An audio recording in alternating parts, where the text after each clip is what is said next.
well, enough. Mostly checking on my nana, doing a lot of extra work. It's snowing Checking here, it. so. Oh, fair. Yeah, yeah. Yeah, we've got it snowing here as well. It's been have you had snow there kind of all day? Yep, pretty much. Yeah, we had that too. It was pretty crazy. All right, let me pull this bad boy out here. There we go. Excellent work this week. Wow. I love it. I Yeah, was well, just just a reminder, it's going out tomorrow, so no big edits, no. yeah, it's almost all blue ink. There's and even the red ink is negotiable. So you're in excellent shape. So here, let me pull it up right off the bat.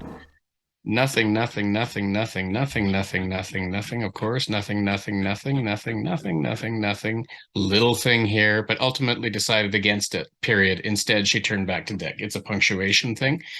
Mhm. Um, this is great, Hayden. I just am so thrilled. I love it. I love it when I see this, and you've done this repeatedly. You've just come back with these fantastic edits. Um, Dick sounds as neutral, unbiased, and professional as he's ever sounded, and he's brilliant. I think your dialogue with him is so good, and it's not just that he sounds neutral and unbiased as he would with a new person while respecting the leadership of Julius. You've all of that's fixed. Like I don't have any issue at all with the sort of the chain of command and the personal stuff. But it's not just that it feels more appropriate.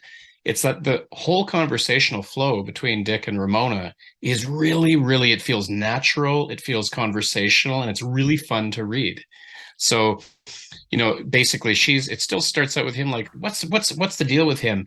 And Dick is empathetic right from the start. Look, I understand where you're coming from. Love that. Of course. Had a version of that before. You've just had some changes and whatever, things going on, changing your worldview, talks about the mission, corrects her misunderstanding of sort of how things went down. Love that. Um, Love this. On top of that, sort of says, all of us, so you can understand why Julius is none too plus to have you along, especially as he's the one held responsible for everything that happened. I love this. It's it's simple, it's clear, it's easy to follow. It's just really, really well written. Fantastic.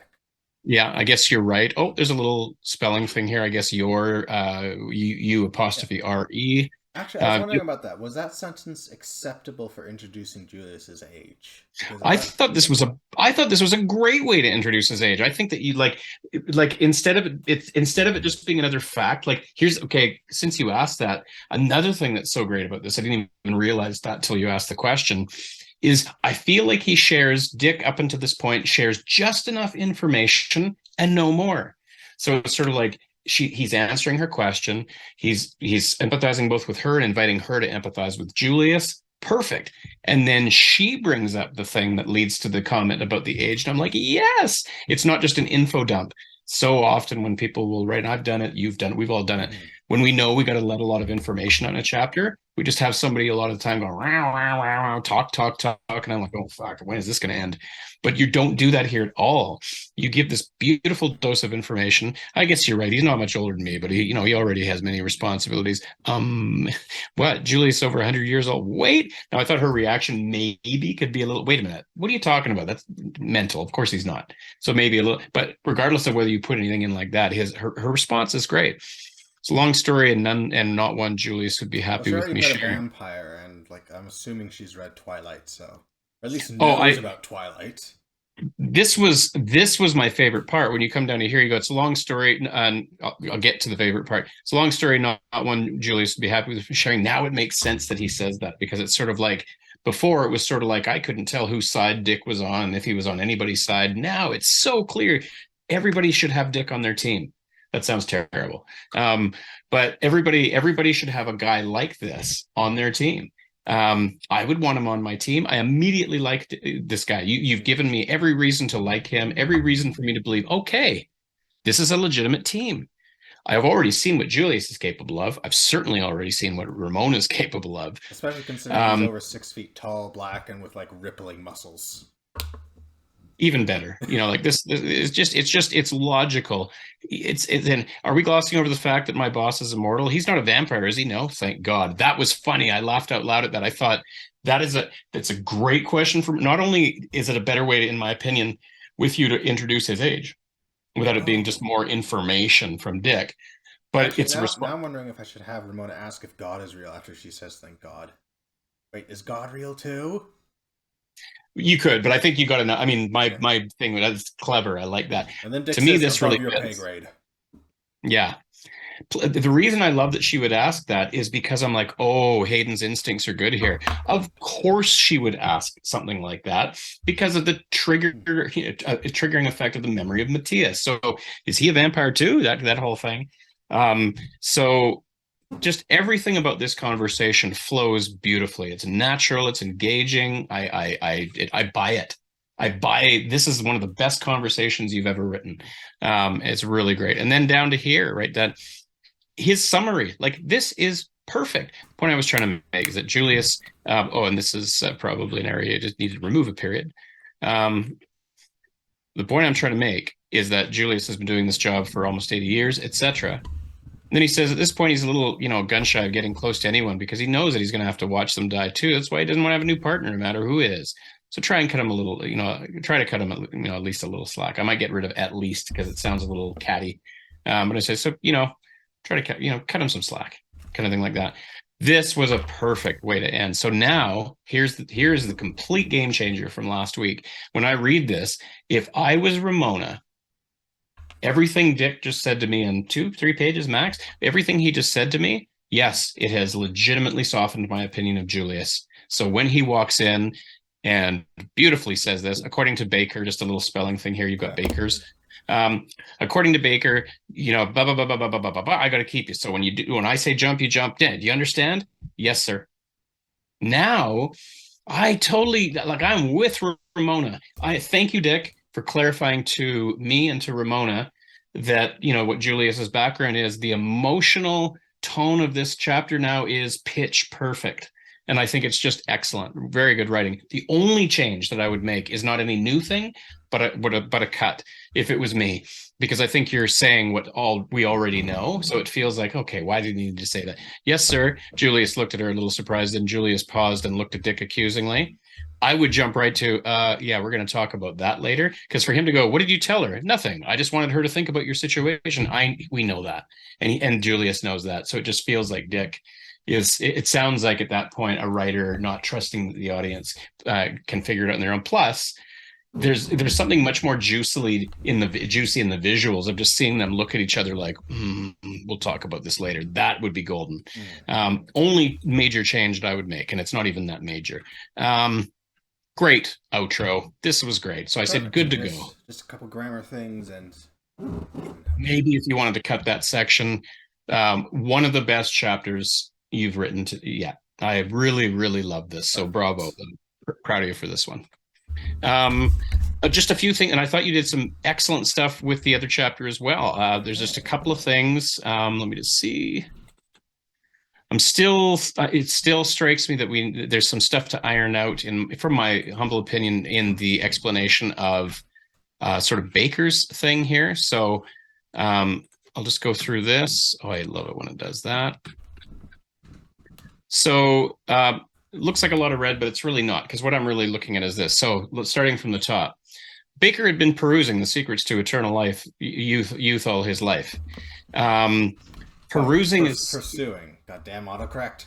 Okay, that makes more sense. So I'll get rid of that note. Just put in the correct spelling for pursuing, because apparently I can't write it.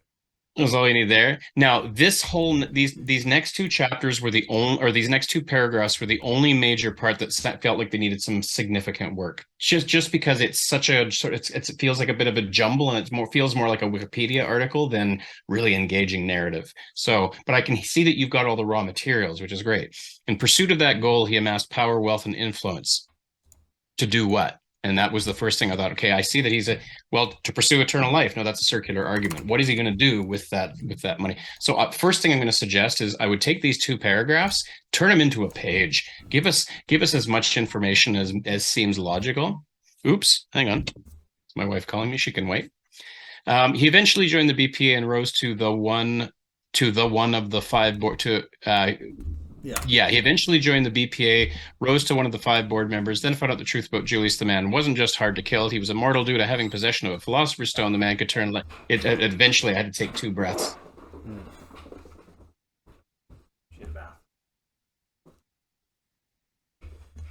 Yeah, I can no, let me know when you good to go. Yeah.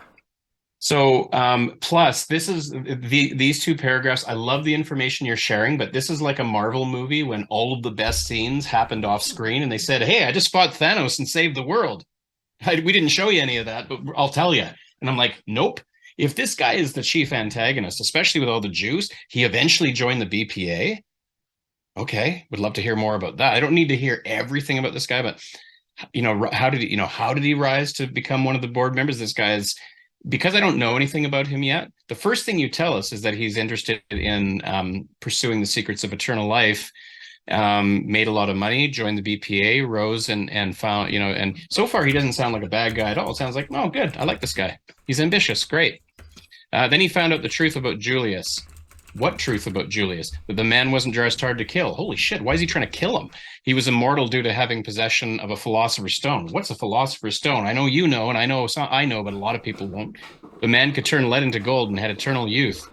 Whoa. And he had been over 100 years at this point. So what it feels like... in this genre, I think anyone in this genre has at least read the first Harry Potter book.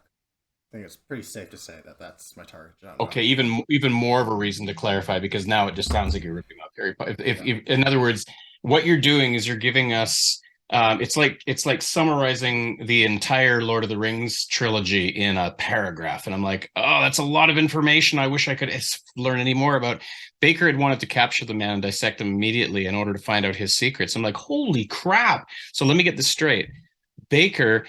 You've gone from Baker is interested in pursuing the secrets of eternal life, joining the BPA and rising to become one of the 5 board members. What it sounds like you're saying is because he was pursuing the secret of eternal life, he joined the BPA. And I went, what?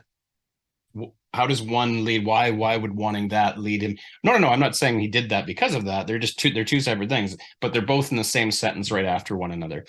So it sounds like, if I don't know anything about this, it sounds like here's a guy who we're hearing about for the first time. Don't know this guy at all, except we heard about from Julius, who just sounded like he was giving an order. Didn't sound like a bad guy. He's interested in living forever. Why? To what end? What's that about? To avoid him sounding like just a cardboard, cut out villain who just wants to live forever. I got to know more about this guy than that. Otherwise, he's just a guy who wants to live forever. Boring. Who is this guy that wants to live forever? Why does he want to live forever?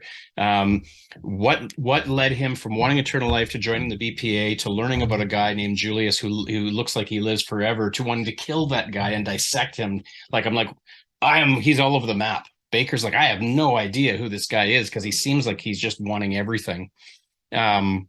That attempt had been, and then here's the part. In fact, he had tried that. That's a bit awkwardly worded. I think what you mean is, in fact, he had tried to capture the man and dissect him.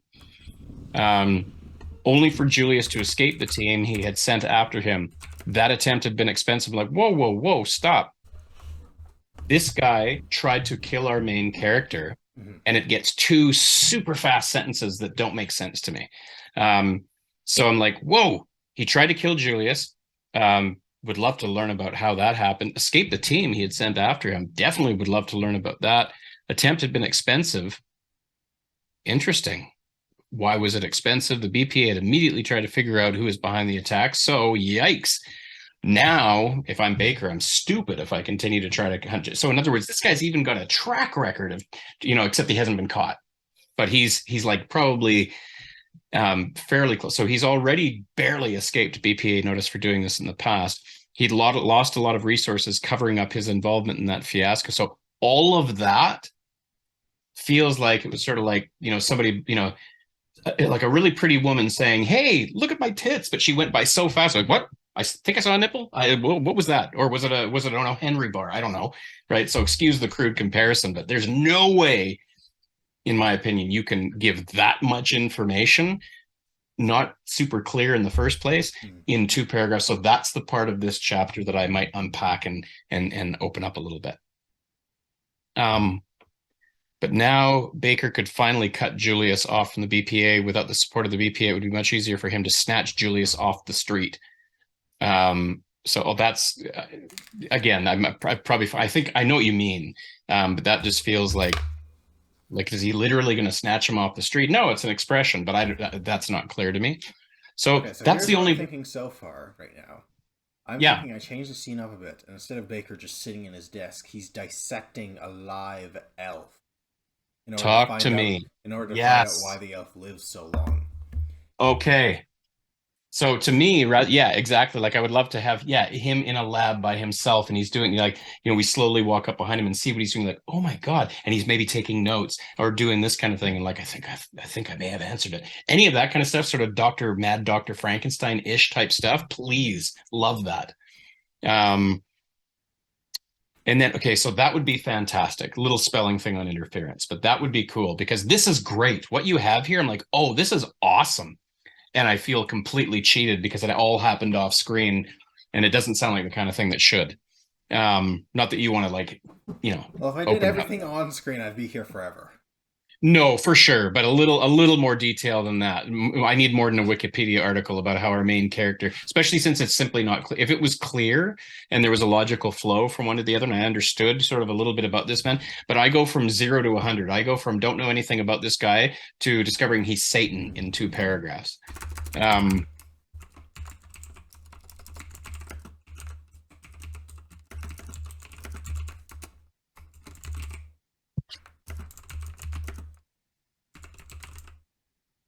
Yeah, I don't think this is going to be ready tomorrow. So, yeah. This chapter I definitely wouldn't rush. Just letting my wife know I'm teaching. Definitely wouldn't rush this chapter. The last one, good to go.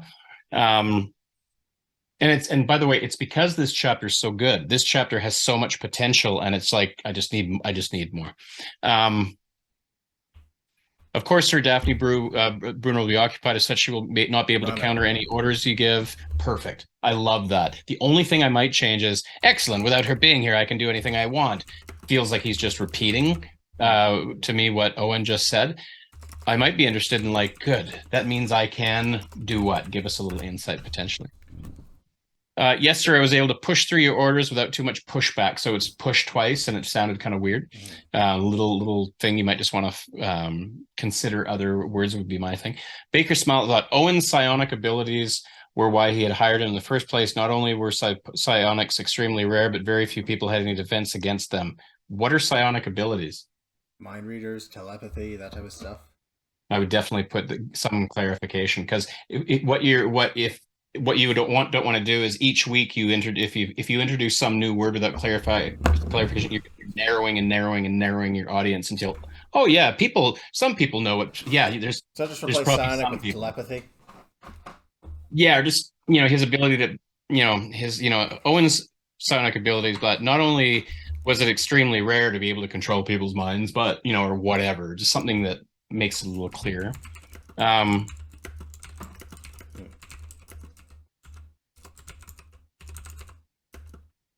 I've already mentioned sort of the meaning of clarifying what the Philosopher's Stone is. And even Harry Potter fans, I would guess that even, except for nerds like you and me, the average person might go, is that the Harry Potter Philosopher's Stone? Is he just ripping off Harry? No, I'm not. Okay, but what was that again? I don't remember what that thing was all about. But again, if you explain it up above, you don't need to explain it again here. This was the only thing, or one of the few things that bumped me as odd. This is sort of like what I saw with Dick last week. Of course not, sir. Your plans are flawless, Owen said sarcastically, something that Baker missed entirely. I went, hold on. Even though I like what you're doing in the humor there, if this guy misses this or lets it pass, I don't take Baker seriously. I'm supposed to be taking this guy seriously as this diabolical villain who pays attention to stuff. And he didn't notice that his guy was being flawless or was being sarcastic or didn't comment on it. It just immediately hit me as, oh, what? This guy's got these big diabolical plans and he doesn't notice, especially since his sidekick, and I don't know Owen that well, his right-hand man It also left me not knowing where Owen, he's coming from. So if your point there is to introduce that Owen is not entirely on Team Baker, I might consider a different way to do that in a way that doesn't make Baker look dumb. Such Baker was as I should also mention Owen's like the alchemists or Puck as I'm now calling him. say So that again. He's the alchemist. yeah. Okay. Oh, the alchemist, capital A alchemist. Hello. Okay, now I'm getting it. Well, I it's love that. Puck now, but yeah, he's the Hmm. alchemist, quote unquote. I love that. So is he the quiet right hand man who's secretly engineering things to go his way in the big analysis? Yes, I love that. he's the season one villain. Um, this I've already mentioned. I need to sort of get a better sense of why he's pursuing eternal life because right now he feels like the shallow end of the pool as a villain. He's sort of like, I want eternal life and I want to kill Julius because he gets paid too much. And I'm like, first of all, which is like, okay, I can understand you want to harvest Julius, and who gives a shit if he's paid too much. He doesn't seem like the kind of guy who'd be pissed off about Julius as a person. It seems like he would have bigger goals if he's simultaneously So too trying to many pursue ideas here. life. Too Too many. many ideas, Well, and at this point, I'm rewriting the entire thing anyway, so it doesn't matter. that's cool. Yeah, I think your original idea with his feelings towards Julius are the strongest ones, which is regardless of how he feels. I don't like the guy. I think he's paid too much, but really, I don't give a shit. He's dead in a few days anyway. Once I get my hands on his body, I'll live forever. That feels sort of more natural, given what you've got here. And that's it. That's it, Hayden. Just a few little things that all has to do with Baker. I need to get to know this guy a little bit. I feel like I need to understand why I should take him seriously as a villain, which is just a matter of clarity and depth in really understanding what is motivating this guy. Saying he wants eternal life feels like it's a half answer. I need to know who is this guy? Where did he come from? Where is he? Did somebody? What's driving him to want eternal life beyond what drives everybody to want some version of that? What makes him unique, in other words? But that's it. His drive is his fear of death, not anything else. Yeah. So that I would love you to dig into that. Like none of us want to die, but this guy sounds so afraid of dying that he's willing to Do dissect anything. elves and people. So that's a special kind of evil kind of wants to live forever. That's driven by a fear of dying. So that's juicy. I want you to dig. My suggestion would be dig into that. Hmm.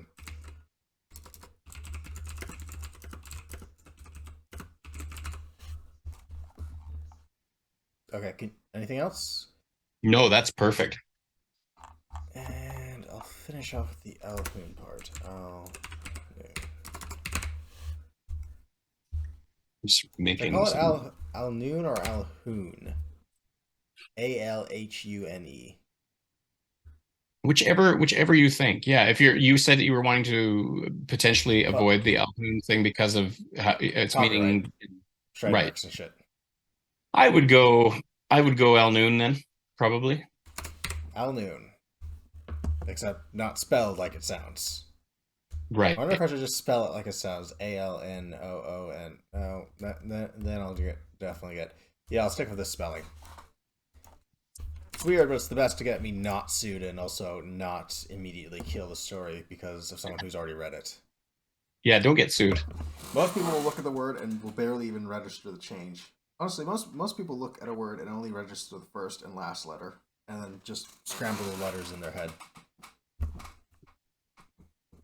Yeah, absolutely. No, this was such a pleasure to read this week, Hayden. I think I love it when you do this. I love it when you take to heart, these kinds of things, and it's so smooth. So I've just sent you the notes, and I'll look forward to reading what you bring next week with Baker. Yeah, it'll be Baker and chapter 11 or 12. Copperton?